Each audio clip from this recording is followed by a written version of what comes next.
noite. Muito obrigada pelo convite. Essa noite é uma noite muito especial, por alguns motivos. Quando o Padre Breno me chamou a estar aqui, a primeira coisa que eu pensei, meu Deus, eu não me lembro a última vez que eu estive em São José. E vocês vão entender por quê. São José, dizem, não sei se vocês já ouviram dizer, que o santo de devoção, seu santo padroeiro, não é você que escolhe, é ele que te escolhe. E em muitos momentos da minha vida, São José foi ao meu encontro. Muitos momentos. Quando eu era criança, eu me mudei muitas vezes. Meu pai era uma pessoa que não tinha uma profissão fixa, então a gente se mudava muito. E no período de eu fazer a catequese, eu fui parar justamente numa capelinha de São José. Então, foi o primeiro contato que eu tive com São José, com os cuidados de São José. E depois vieram outros cuidados, vieram outros encontros com São José. Então, guarde essa informação.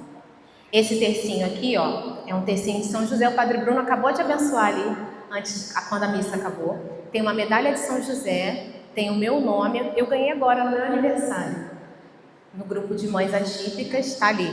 Eu sou psicóloga, assessora de um grupo que dá apoio a mães de crianças atípicas na matriz de São Gonçalo. O Padre Douglas, quando chegou à matriz de São Gonçalo, teve acesso a esse grupo que foi fundado ainda na administração do Padre André e achou por bem que esse grupo tivesse uma assessoria técnica, uma assessoria de um profissional da psicologia para dar suporte.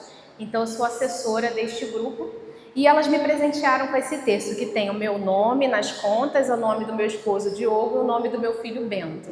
Imagina a minha alegria em receber esse presente tão precioso. Eu tenho por hábito, por indicação de uma amiga muito querida, psicóloga, colocar uma apresentação profissional quando eu vou dar palestras em lugares diversos. Tenho um pouco de vergonha de pôr foto, né? A gente fica um pouquinho assim sem graça, mas ela falou, não, tem que colocar foto, tem que colocar sua formação técnica. Então a gente precisa, né, evoluir e se apresentar. Eu sou Alessandra Manhães, psicóloga formada pela Universidade do Estado do Rio de Janeiro em 2010, então, portanto, tenho 16 anos de experiência na área.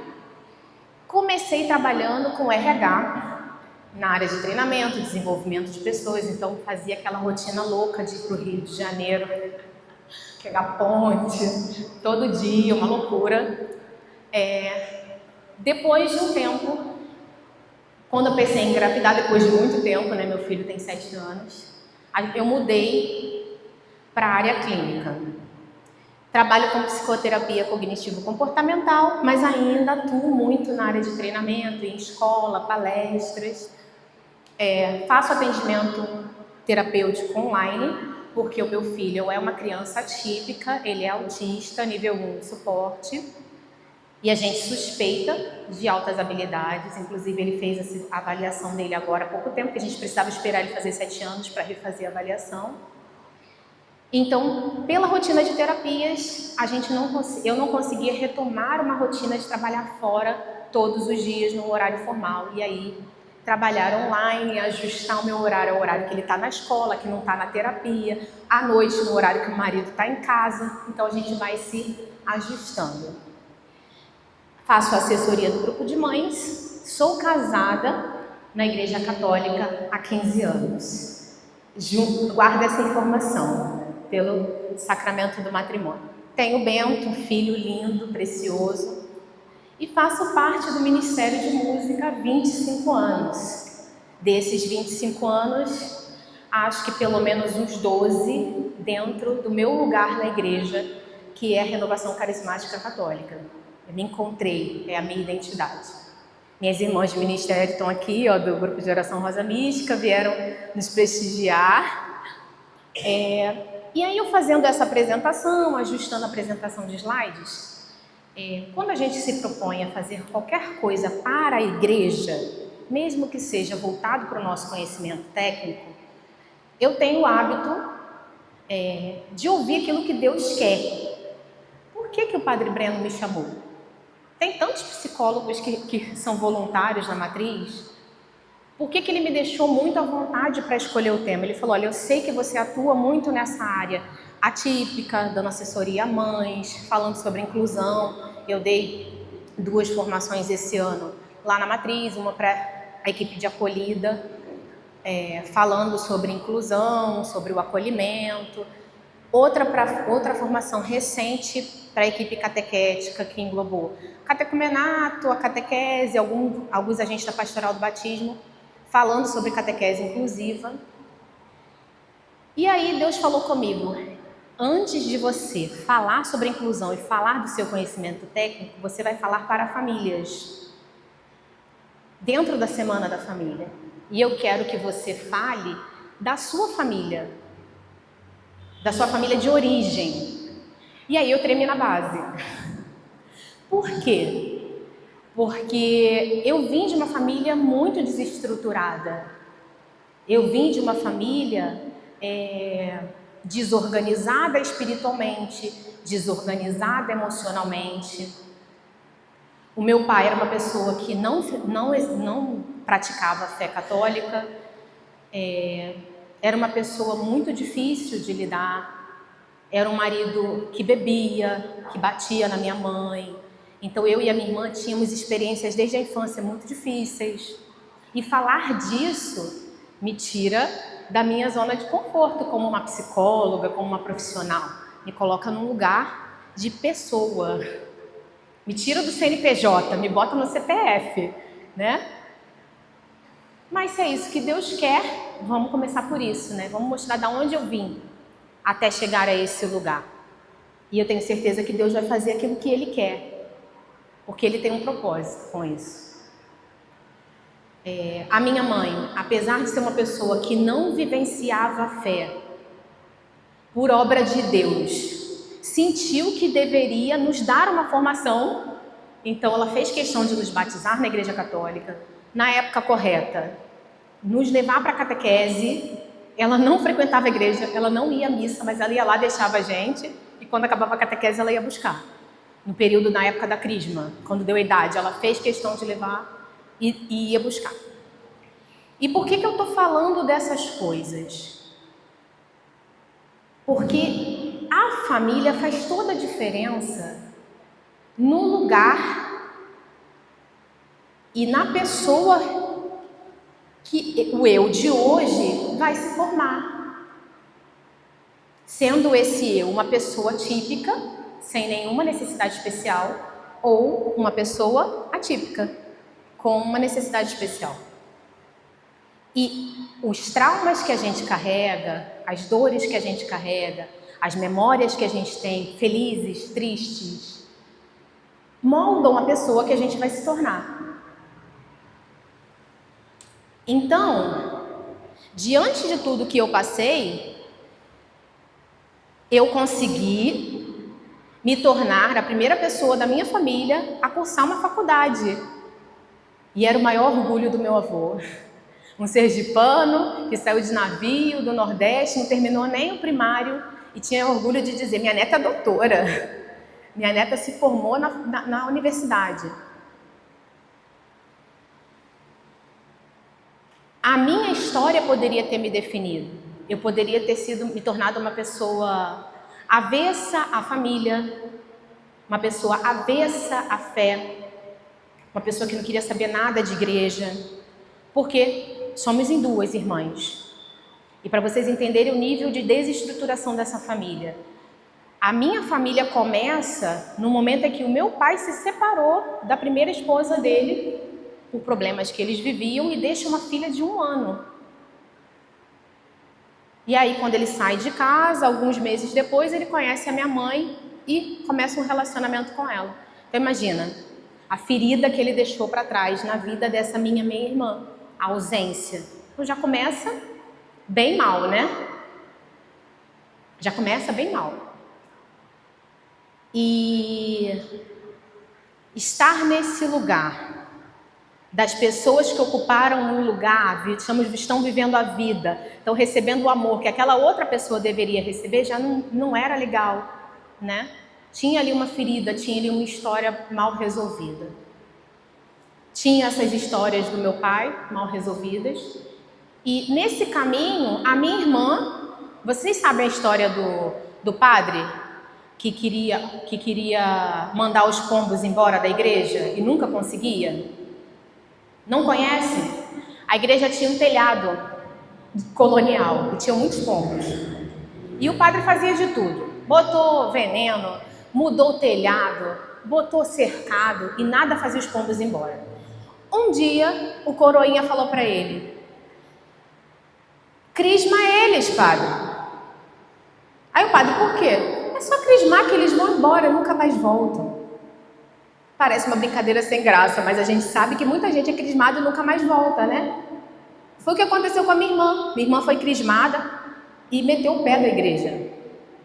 Porque a nossa história de vida fez isso com ela. Comigo foi diferente.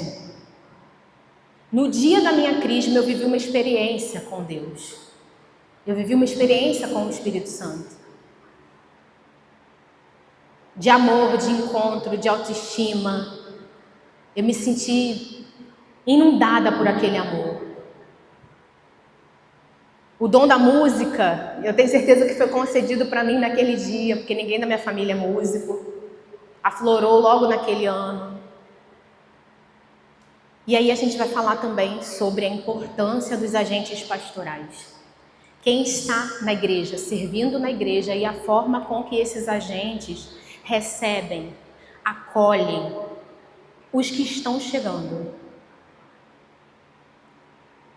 Vou voltar um pouquinho na minha história. Na minha época, da idade do Bento, 7, 8 anos, eu tinha muitas dificuldades na escola, muitas. E eu estou falando isso porque eu fiz algumas avaliações recentemente e eu me recordei dessas coisas, tem 2 semanas. Eu me distraía e eu me atrasava muito para copiar a matéria. E aí a professora começava a apagar o quadro e eu ficava desesperada, porque eu queria copiar. Eu viajava assim, eu me distraía e eu acordava quando ela estava apagando o quadro. Então todo dia minha irmã ficava brava na porta porque ela queria ir embora e eu estava copiando a matéria atrasada. Nesse lugar eu tinha muita ansiedade, eu tinha uma baixa estima, eu me sentia incapaz, insuficiente.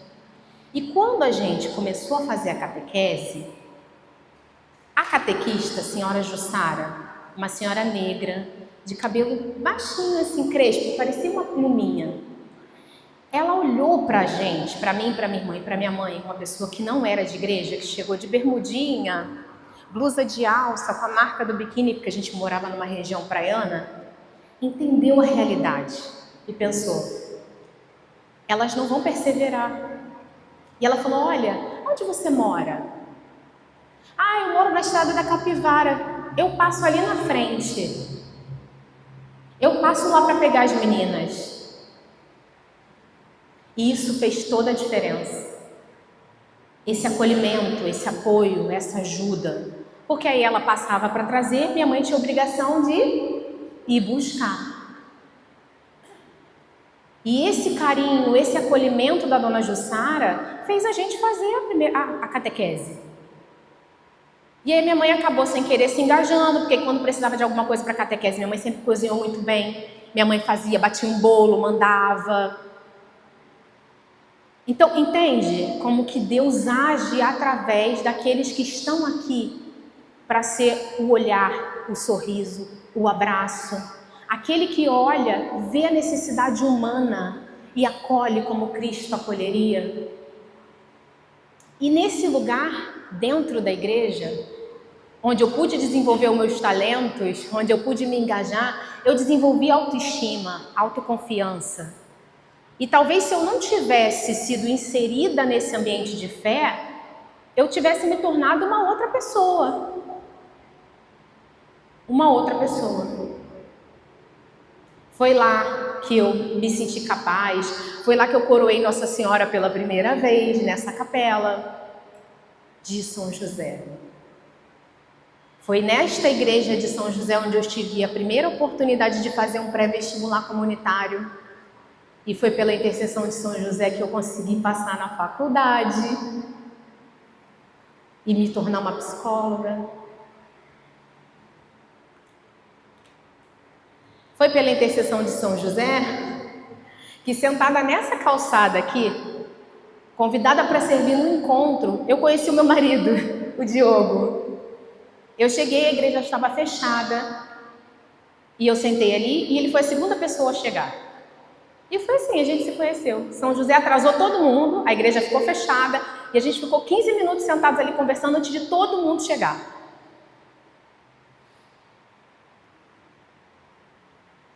Foi pela intercessão de São José que eu fiquei noiva nesta igreja. E foi pela intercessão de São José que esse ano fazem 15 anos que eu me casei nesta igreja. Vocês podem ver ali, ó, a imagem da Mãe da Divina Providência, que ficava para o lado de cá, e a imagem de São José para cá, num dia muito bonito de sol, que tinha tudo para ser de chuva, porque foi uma semana inteira de chuva. E aquele ali é o meu filho Bento, fruto desse amor, fruto de um matrimônio, de um namoro santo, casto, de 9 anos quase. Fruto de um matrimônio, de um relacionamento ao todo, 23 anos, contando casamento, namoro, noivado, e um casamento de 15 anos. De uma família que vive a fé, que serve. Não é perfeita, tem defeitos, passa as dificuldades, vive as lutas, já passou muitos sustos, essa criança já internou por convulsão, já quase morremos de Covid em 2021, os 3 internados, cada um no hospital. Vivemos lutas, porque Deus nunca prometeu pra gente que a gente não ia ter luta, né? Ele só disse que Ele estaria ao nosso lado, não é verdade? Ele não nos deixaria sozinhos. Não foi isso que Ele disse? Na vida havereis tribulações, mas não ficaremos sozinhos, não é verdade? Então, o Senhor queria isso, queria que eu dissesse, minha família é o lugar onde Deus me plantou. No meu caso, Ele me plantou num lugar de dor, de sofrimento. Eu poderia ter me encerrado nesse lugar de sofrimento. Mas quando eu me encontro com o amor de Deus, através de servos de Deus que estenderam a mão para mim, eu conheço esse amor, eu quis constituir uma família que fosse um lugar, não de dor, mas de amor, para que Deus pudesse plantar o Bento num lugar de amor. Mesmo sem saber que ele seria uma criança atípica. A gente só descobriu isso que ele já tinha 2 anos e meio. Eu sei que o Padre Breno disse que aqui não é uma realidade onde tem muitas crianças, pessoas atípicas, correto? Pessoas com deficiência, pessoas autistas, não é uma realidade aqui paroquial no momento. Mas o ser cristão, o ser imitador de Cristo, por excelência, é ser inclusivo, é ser acolhedor, é estar preparado para acolher, para incluir, para amar. Todos. Então, se vocês ainda não receberam ninguém, e se Deus chamou alguém para falar dessa realidade aqui, sinto lhe dizer, se Deus está dando a arma, se Deus está dando a ferramenta, virá. Se preparem. Até porque a gente vai ver mais para frente as estatísticas. O número é muito grande. E está aumentando de pessoas com deficiências, com neurodivergências. Vamos falar agora dessas famílias com crianças, pessoas jovens com deficiência. Essas famílias chega a ser um pouco difícil, desafiador acolher. Por quê? São pessoas que nem sempre chegam dentro do ambiente religioso, dentro do ambiente da igreja, fortalecidas. Muitas vezes elas chegam fragilizadas. Não no sentido de querendo um acolhimento. Elas estão tão acostumadas na vida delas a ter que lutar pelas coisas, brigar pelas coisas, para conseguir o mínimo, que elas já vêm no modo luta ou fuga. Normalmente é luta, porque elas não têm opção de fugir. Então elas brigam com a escola, elas brigam na terapia, elas brigam com o plano de saúde, elas brigam para conseguir uma consulta no SUS, elas brigam no ônibus para conseguir sentar na vaga reservada. Então são pessoas que estão muito na defensiva. E ter amor, ter um olhar de caridade com essas pessoas faz toda a diferença. Eles sentirem que tá tudo bem, você não tá bem. E mesmo quando você não tá bem, aqui é o seu lugar. É aqui que a gente deixa os nossos pesos. É aqui que a gente vem buscar esperança. É aqui que a gente vem se abastecer. E essas famílias não estão acostumadas a ouvir isso, não estão acostumadas a receber isso. Então, muitas vezes, esses pais carregam em silêncio o peso do medo, da insegurança, dos traumas causados pelos preconceitos e as situações de preconceito e de constrangimento que eles estão vivendo nos vários ambientes sociais que eles passam. Um profundo cansaço físico e emocional, porque é uma realidade de cuidado muito exigente, que muitas vezes é uma mãe que cuida sozinha, porque quando o diagnóstico chega é estatístico, a maioria dos pais vão embora, poucos são os que ficam. Ou são pais que ficaram, mas não compreendem muito bem a realidade, ou são pais que precisam trabalhar muito, porque a mãe precisou parar de trabalhar, e aí esse pai tem que trabalhar muito, dobrar a carga horária dele para conseguir sustentar os gastos com as terapias e com a família. Então são famílias que precisam realmente receber esse primeiro gesto evangelizador, que é o acolhimento com ternura desse coração que não está acostumado a ser cuidado.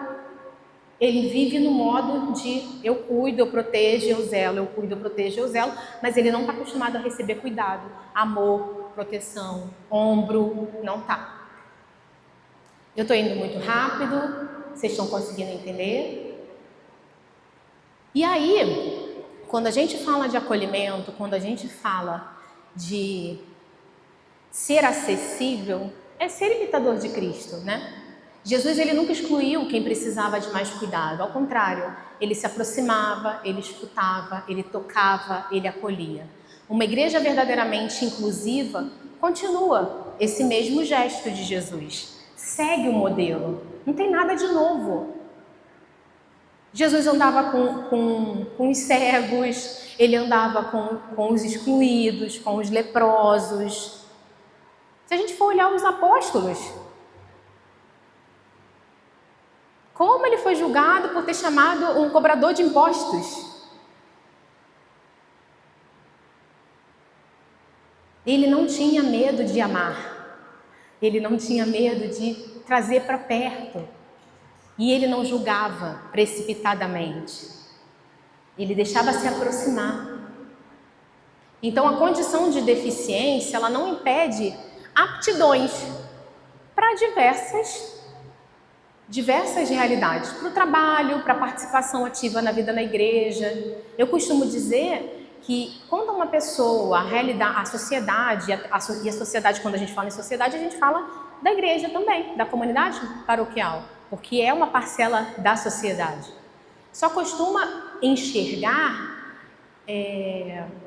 a ineficiência da pessoa com uma deficiência ou com uma neurodivergência. E a gente precisa enxergar a pessoa para além da deficiência, porque eles também têm potencialidades, eles têm um chamado, eles têm uma vocação, eles têm dons. E a gente precisa olhar para isso. E principalmente eles têm direito a ter acesso ao plano de salvação. São filhos de Deus. E aqui a gente começa a falar verdadeiramente ali da inclusão e de alguns termos mais técnicos, tá bom? Então a gente vai falar de algumas estatísticas para trazer informações mais sólidas para vocês. O que a gente pode tirar daqui? Pessoas com deficiência no geral, Essas estatísticas, ó, são dados baseados no censo de 2022 do IBGE e foram divulgadas pelo Ministério da Saúde 2025/2026. Pessoas com deficiência no geral, 14,4 milhões de pessoas, então quase 8% da população em geral. É muita gente. É muita gente. Transtorno do espectro autista. E é isso que a gente está falando aqui do transtorno do espectro autista. Nós falamos de quem entrou no censo e muito provavelmente aqui, quem teve acesso a fechar o diagnóstico. Então, fez uma avaliação, tem um plano de saúde, porque quem ainda está esperando na fila do SUS para passar por uma avaliação, essas pessoas estão invisíveis para essa realidade aqui, tá? Tem muito mais pessoas esperando, então esse número aqui com certeza é muito maior. 2,4 milhões de pessoas. Síndrome de Down, 300 mil pessoas. Doenças raras, 13 milhões de brasileiros. É muita gente. Então, se ainda não apareceu, em quais realidades que normalmente aparecem? Na catequese, não porque somos especialistas e temos um olhar treinado. A dificuldade de lidar com essa criança, com esse jovem no catecumenato, vai falar mais alto. E aí a gente vai atrás. Por que não aprende? Por que não consegue ter uma interação, né, padrão como os outros? E aí você percebe que tem algo ali. Pode aparecer também, no caso da pastoral familiar, na interação com o público em geral. Qual é a interação que vocês têm com o público em geral? A pastoral familiar. Qual o evento que vocês têm um público que é de fora? E casamentos. Vem gente de todo o perfil. Então, saber lidar com públicos diversos é importante para evitar situações difíceis, né? Com públicos diferenciados. Saber lidar com esses públicos diferenciados também. Pastoral da acolhida tem bastante dificuldade, porque é uma pastoral que aborda diretamente as pessoas.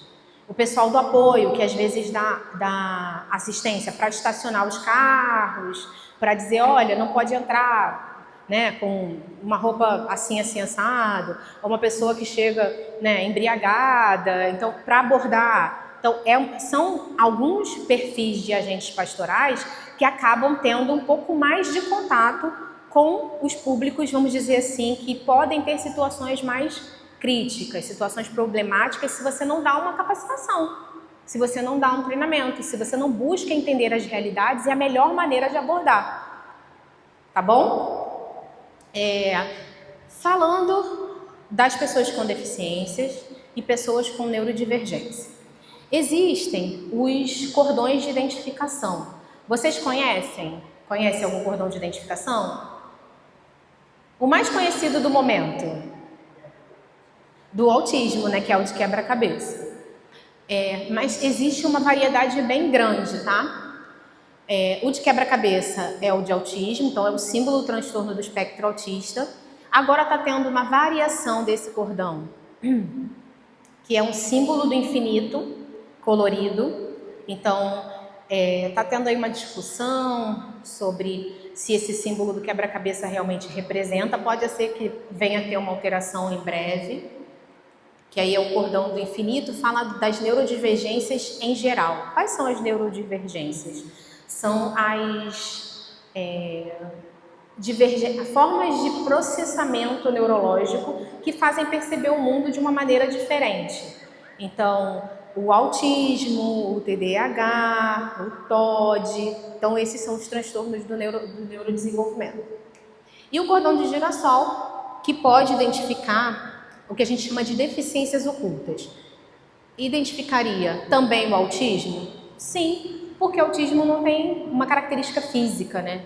Por exemplo, se é um autista nível 1, que não tem estereotipias muito claras, pode ser identificado com esse cordão também. Mas, em geral, TDAH, epilepsia, outras doenças raras, anemia falciforme, né? Outras doenças que não têm um fator físico mais claro, tá bom?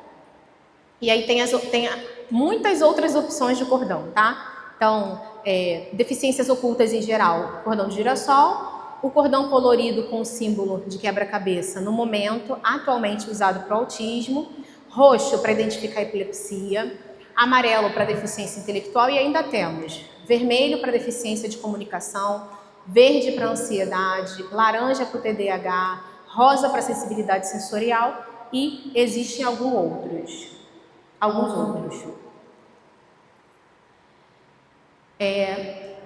Existem as características que podem diferenciar as neurodivergências das doenças raras. E é fundamental a gente fazer esse conhecimento para distinguir esses símbolos corretamente. As neurodivergências, elas estão focadas em variações do desenvolvimento neurológico. As doenças raras, elas estão associadas normalmente a condições crônicas genéticas ou degenerativas. Então, entender esse contexto, entender que tipo de doença a pessoa sofre, por exemplo, na catequese, é necessário um conhecimento um pouco mais aprofundado, fazer uma anamnese com a família, para entender a melhor maneira que você pode ajudar essa pessoa. E os símbolos também variam de acordo com o tipo de deficiência, tá bom? Só para vocês entenderem, a própria igreja levou um tempo, né, para começar a pensar essa realidade da inclusão. A pastoral da inclusão, ela é relativamente nova e essas realidades de você estar falando às pastorais, aos movimentos, sobre essa realidade também é um contexto bem recente, tá? Inicialmente, pensava-se muito relacionado à deficiência física. Então, começou-se um trabalho para a pastoral dos surdos, pensou-se nas adaptações físicas, né? Então a gente pensa lá, adaptar o cenário, né? Um banco com um recorte, ou aquele banco que tem só o ajoelhador e você fazer uma demarcação no chão, para que o cadeirante, a pessoa tenha um lugar demarcado, ele saiba que existe um lugar reservado para ele, ter rampas de acesso, né? Então pensar na acessibilidade, então bancos acessíveis, espaços de manobra, sinalização clara, proximidade.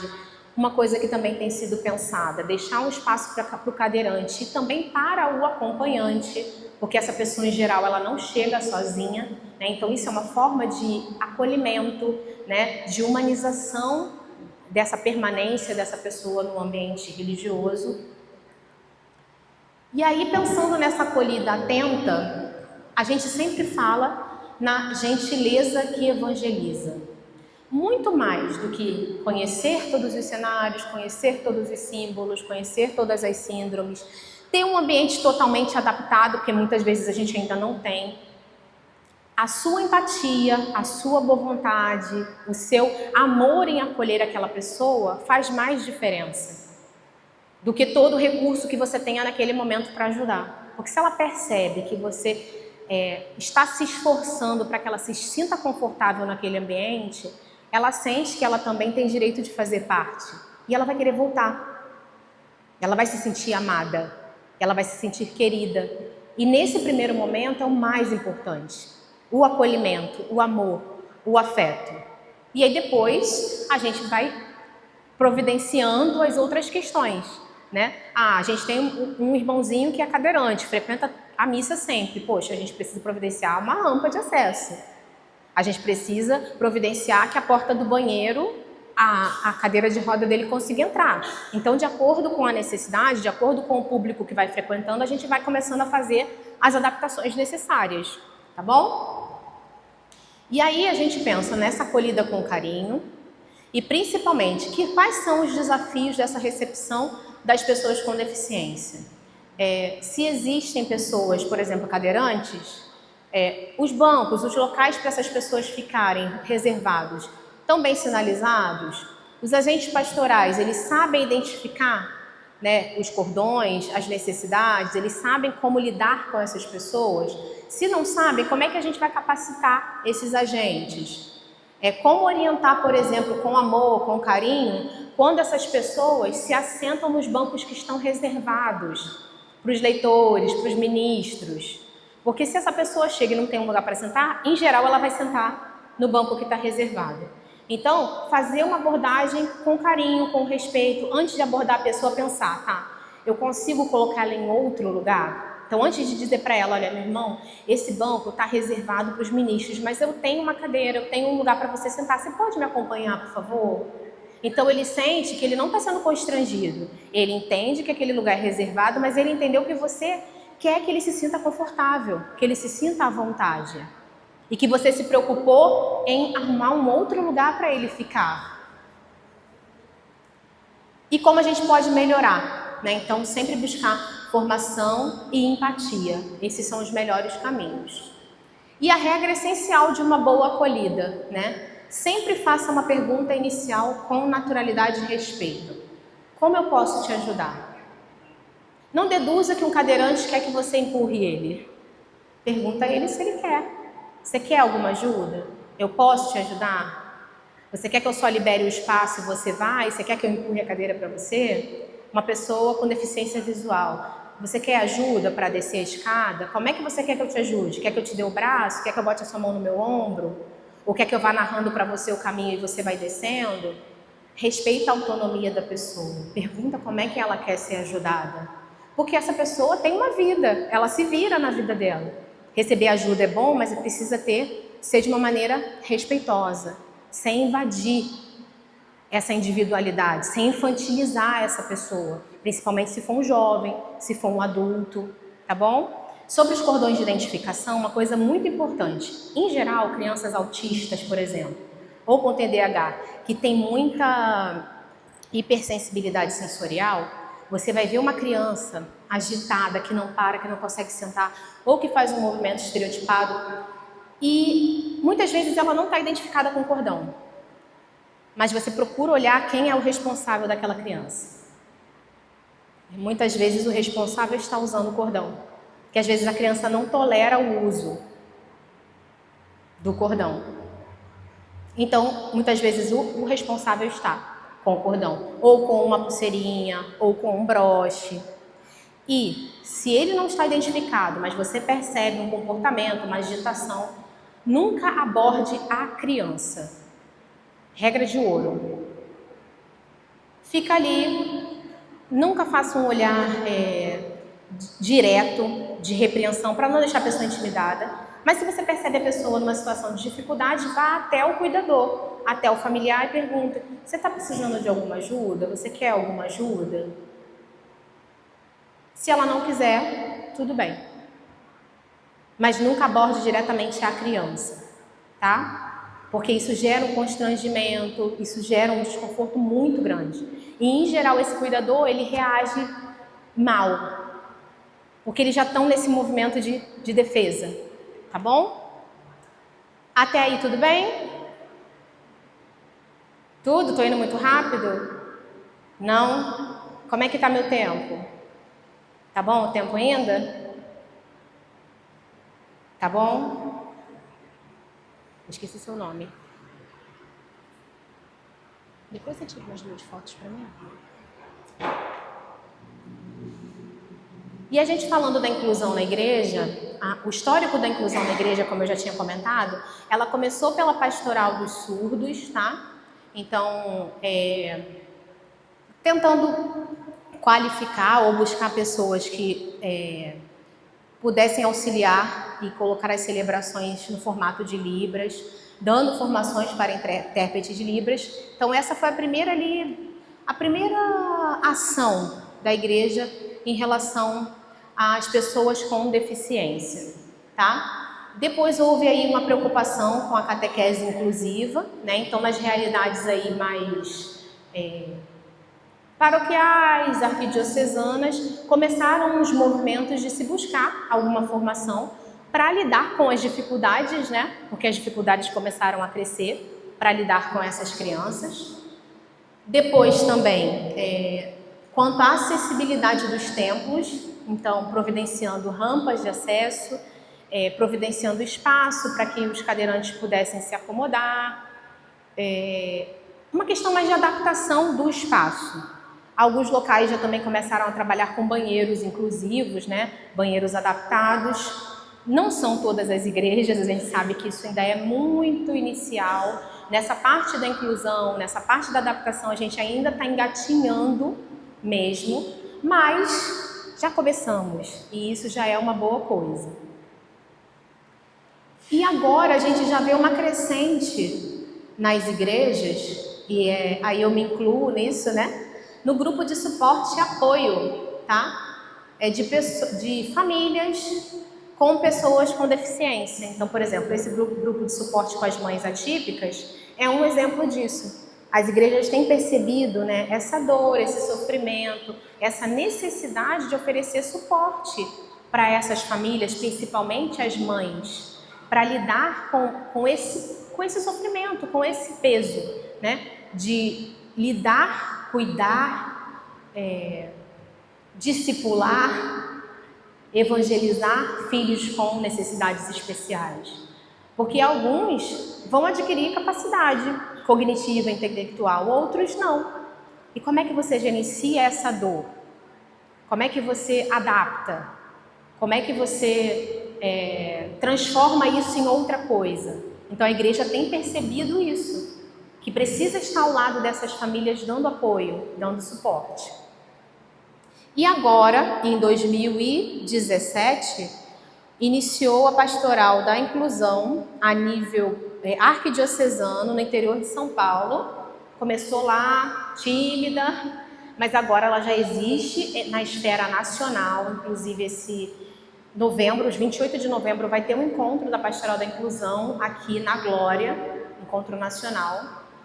E está se disseminando, né? Formações, diálogos, conversas voltadas para essa temática, da importância de se pensar a melhor maneira de se preparar, de abrir a cabeça, de abrir o coração, alargar o coração, abrir os braços para acolher esses irmãos, que têm tanto direito como qualquer outro de estar aqui nesse espaço, na casa de Deus, que é a casa de todos, mas que muitas vezes têm dificuldade de permanecer, por exemplo, o tempo normal de uma missa de 1h20, dependendo né, da homilia, um pouquinho mais, talvez com um som muito alto, num ambiente que não é refrigerado. Então, assim, pensar realidades diferentes que podem trazer um pouco de conforto para que essas pessoas consigam, dentro da realidade delas, vivenciar a fé. Ter uma experiência com Deus, entender que existe uma eternidade, que existe um caminho de salvação e que eles fazem parte desse projeto, eles são parte disso. E aí a gente precisa superar essas barreiras na comunidade de fé, né? A falta de preparo, né? Então, escassez de formação dos clérigos, dos agentes pastorais, sobre as neurodivergências, sobre o acolhimento, a comunicação, né? Então, quando a gente fala de deficiente visual, deficiente auditivo, pessoas não verbais, né? Autistas não verbais, a liturgia ela, cotidiana, ela tem uma carência de materiais litúrgicos adaptados e isso dificulta muito esse processo. Barreiras atitudinais, então o preconceito velado, né, o medo das pessoas de lidar com o diferente, a intolerância, né, de lidar com o barulho do outro, da inquietação do outro que não para, mas é bíblico, né? A palavra de Deus diz: suportai-vos uns aos outros. É dar suporte? Mas é aturar mesmo. É aturar, é suportar. Porque quando a gente está ali sentado, só se incomodando com o barulho de uma criança que não para, não estou nem falando de uma criança neurodivergente, tá? Uma criancinha de poucos meses, de 1 aninho, que não quer ficar no colo, que chora, que fica agoniada, o pai pega, bota no chão, e pega, bota no colo e anda pela igreja. Será que a gente pensa o sacrifício que aquela família está fazendo para sair de casa, vir à missa e permanecer aqui? Porque seria tão mais fácil dizer: ah, meu filho não para, eu não vou. Todo mundo me olha torto, eu não vou não. Deus sabe dos apertos que eu passo. Seria muito mais fácil. Então nós precisamos, na contramão do mundo, deixarmos de ser egoístas, né? E ser mais tolerante, ter mais empatia, se colocar no lugar do outro. Se é uma pessoa que está sempre ali na igreja, que você tem uma mínima intimidade, quer me dar um pouquinho? Senta, vai lá beber uma água e pega a criança e vem aqui fora um bocadinho e dá uma distraída. Entende? Porque é muito difícil. Agora você imagina com uma família com uma criança neurodivergente, que vive uma realidade de uma rotina absurda de terapia, disso, daquilo outro. Aí chega aqui, a criança começa a fazer colalia, começa a fazer barulhos, sons estranhos, se sacudir, se balançar. Aí começa um olha, aí vai o outro, faz uma cara estranha de medo, aí o outro torce o nariz. Você acha que essa pessoa vai querer voltar? Você acha que ela vai se sentir confortável de estar aqui? Você acha que de verdade ela vai sentir que aqui é o lugar dela também? Então talvez a ajuda que a gente pode dar é aprender a fazer uma carinha de paisagem nessa hora, sabe? Resistir à tentação e não olhar. E deixar o outro ser ele. E fazer o que ele precisa fazer, se mexer, andar, se balançar para se regular e conseguir ficar aqui até a missa acabar. Porque é o jeitinho dele de organizar a cabeça dele. Andar, se mexer, balançar o braço, fazer um barulho com a boca. Mas ele está ouvindo. A palavra está entrando no coração dele. E aquela mãe, aquele pai está fazendo um esforço tremendo para estar aqui. E nosso papel como pais, como mães também, é ensinar os nossos filhos, que não são neurodivergentes, que são neurotípicos, né? São típicos, não tem nenhuma neurodivergência, não tem nenhuma deficiência, a serem pessoas amorosas, acolhedoras, respeitadoras, tolerantes, inclusivas, a lidarem com a diferença, a não zoar o amigo na escola, a não zoar o amigo na catequese,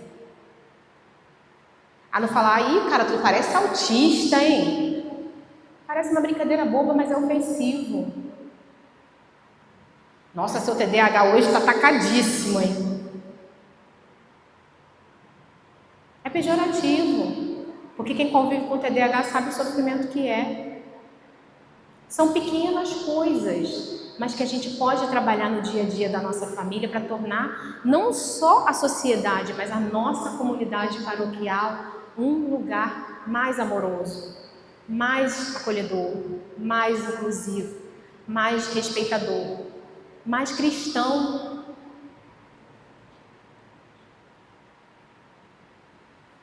Eu estou conseguindo me fazer compreender?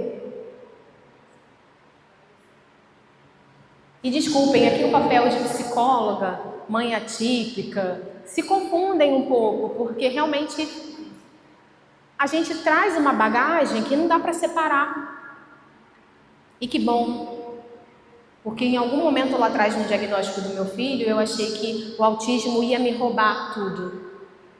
Ia me roubar minha carreira, ia roubar meu tempo, mas ele não me roubou nada. Eu tive muito medo. Medo do meu filho não ser independente, medo do meu filho não aprender, medo do meu filho não fazer amigos, não ter uma carreira, não casar. Hoje eu olho para ele e eu falo o quanto ele me deu. Eu estava falando com uma amiga ontem sobre o dia de hoje, o que aconteceria, e eu falei para ela, todas as horas desses 4 anos nas salas de espera, as escutas das mães, os conselhos que eu dei, que eu recebi,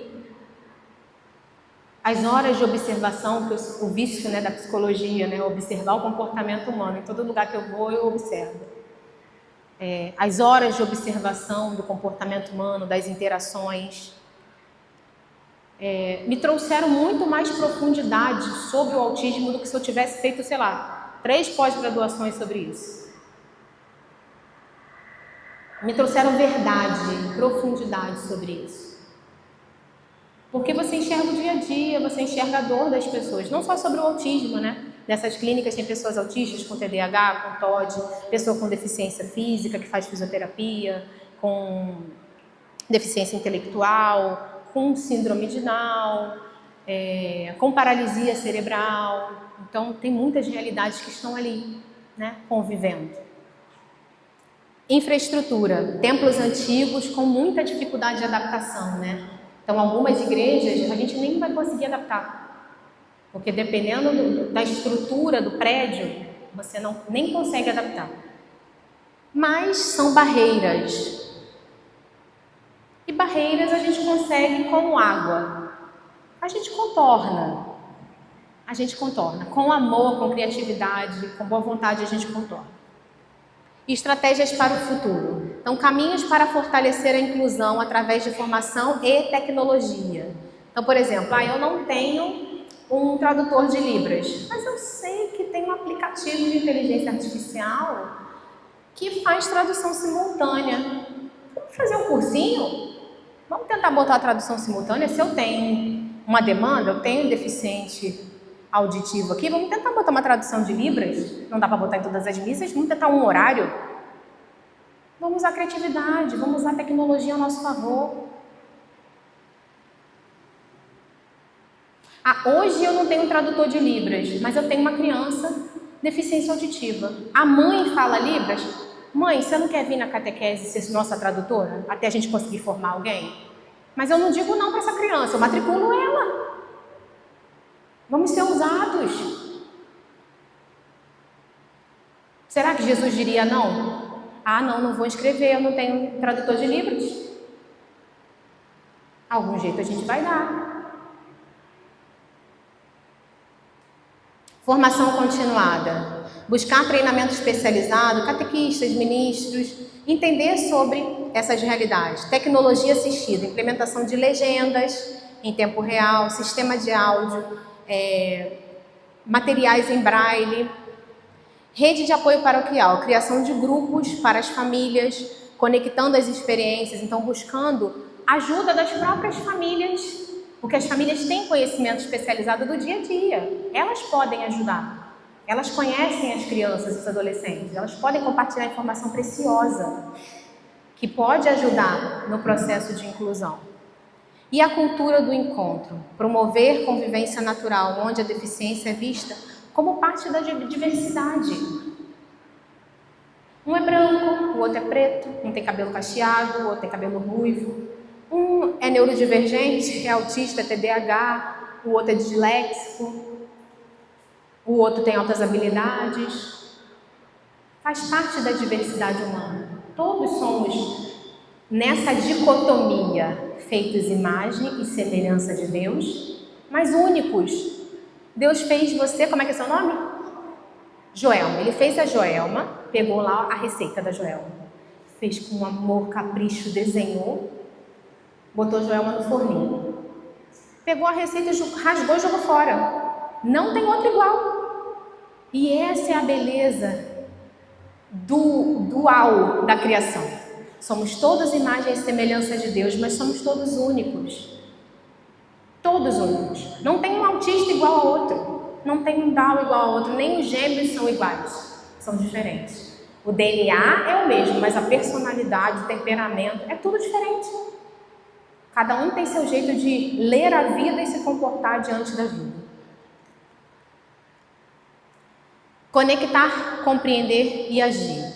O uso correto de cordões salva vidas e evita constrangimentos. As identificações elas são muito necessárias, né? É claro que tem algumas pessoas que ainda estão em processo de aceitação da própria deficiência, da própria neurodivergência e ainda não usam, mas é um trabalho que a gente tem feito para conscientizar as pessoas, porque isso ajuda a quem lida, ajuda na identificação, então isso é muito importante.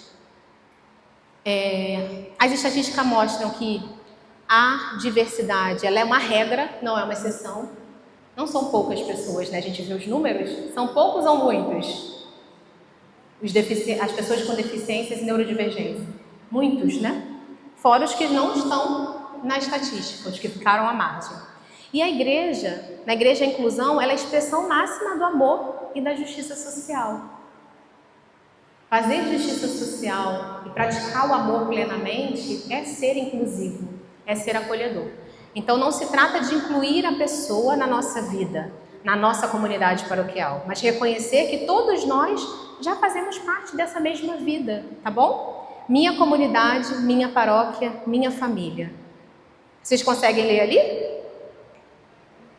Uma verdadeiramente inclusiva é aquela onde todos os filhos de Deus se sentem em casa e têm certeza que pertencem à comunidade paroquial. Porque todos têm dons e todos têm missão. Todos temos dons. Deus dotou toda pessoa humana de dons. E todo dom ele é enviado para exercer missão. Tem chamado. Agora, se ele não for evangelizado, se ele não for catequizado, se ele não tiver acesso ao plano de salvação, como que ele vai colocar os dons em missão? Como?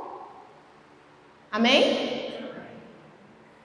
E aí a gente vai já para o finalzinho, falando da diversidade do corpo de Cristo. Encerramos a nossa reflexão com as palavras do apóstolo Paulo, na tradução da Bíblia Ave Maria, que nos recorda a essência da verdadeira inclusão.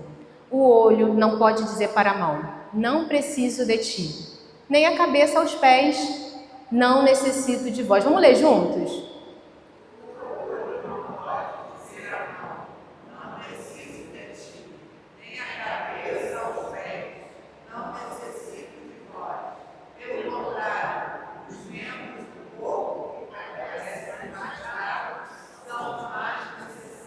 Primeira Coríntios 12, 21, 22. Essa passagem me lembra uma música de acho que é de Dom Carlos Alberto Navarro, antiga, que fala isso. Tua igreja é um corpo, cada membro é diferente,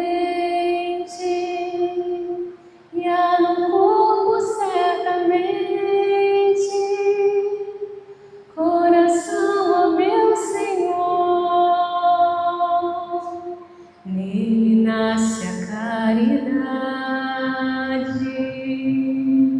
dom maior, mais importante,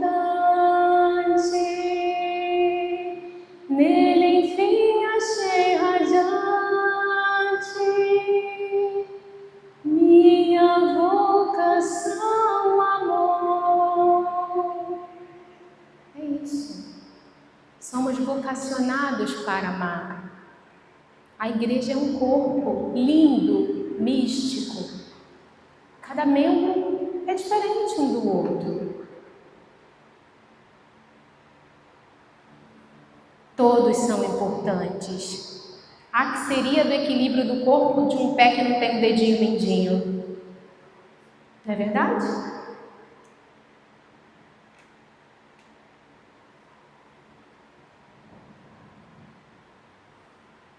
Cristo é o coração. Ele nos ensina a amar. Que sejamos amor. Que sejamos imitadores do amor de Cristo. Ensinemos os nossos filhos, sobrinhos, afilhados a serem amorosos, acolhedores, inclusivos. Amém? Para terminar, temos um convite. O grupo de mães atípicas desse mês vai fazer um encontro diferente. Nós preparamos um dia, sábado, depois de amanhã, para receber os pais, para falar sobre a paternidade, sobre a importância do papel do pai. E teremos um paizinho atípico que vai falar tanto da paternidade típica, porque ele foi pai de 2 crianças típicas durante um tempo, e quando os filhos dele já estavam grandinhos, ele foi pai de uma criança atípica com uma realidade bem complexa. Então a gente vai fazer um café partilhado, vai ser uma tarde muito gostosa, vamos ter um bate-papo muito legal. Então nós convidamos os pais para estarem conosco. Quem tem filhos atípicos e não tem com quem deixar, normalmente a família vai toda, né? E aí a gente tem uma salinha, a catequese foi muito generosa, disponibilizou a sala do Espaço Gonçalinho, então a gente vai ter esse espacinho para acolher as crianças. tá? Será um café partilhado, então em nome do grupo de mães atípicas eu vim trazer esse convite especial para vocês estejam conosco lá no sábado. Então vai ser no espaço social, passou ali o rincão, né, na matriz, antes de subir para aquele estacionamento de cima, é um espaço que tem à esquerda ali. Tem acho que o nome do Dom Alano, né, o espaço social, eu acho que é no nome do Dom Alano. É uma sala muito gostosa, aconchegante, e o horário é de 2 às 5, tá bom? Café partilhado, cada um leva o que puder, se puder. Se não puder, a gente toma um cafezinho, come um biscoitinho que tiver lá e não tem problema. O mais importante é a presença dos papais, tá bom? E aí, quem tem crianças atípicas, cuida, vive essa realidade, também está sendo estendido, é para todos os pais, tá? Mas também para os avós, tios, padrinhos, tá bom? A gente quer as figuras masculinas que estão na vida das nossas crianças lá para conversar, bater um papo, tá bom? Trocar com a gente. E esses são os meus contatos. Quem quiser escanear, seguir o meu Instagram, lá eu posto a agenda das atividades que eu faço, das palestras, dos encontros das mães atípicas. Meu telefone de contato também, caso seja necessário, tá bom? Eu queria muito agradecer a vocês pelo carinho, pela acolhida, pelo convite, pela paciência. Tem muitos anos que eu não venho aqui, fiquei muito feliz de vir. São José é meu parça, virei com certeza mais vezes e espero que o restante dessa Semana Nacional da Família seja muito, muito, muito frutuosa para vocês. Tenho certeza que amanhã vai ser muito especial, porque o Padre Douglas ele é muito inspirado, né? Então amanhã vai ser missa com palestra depois. Meu Deus, vai ser do céu. Tá bom? Muito obrigada, Deus abençoe vocês, tá? Obrigada, Levi, pela convite.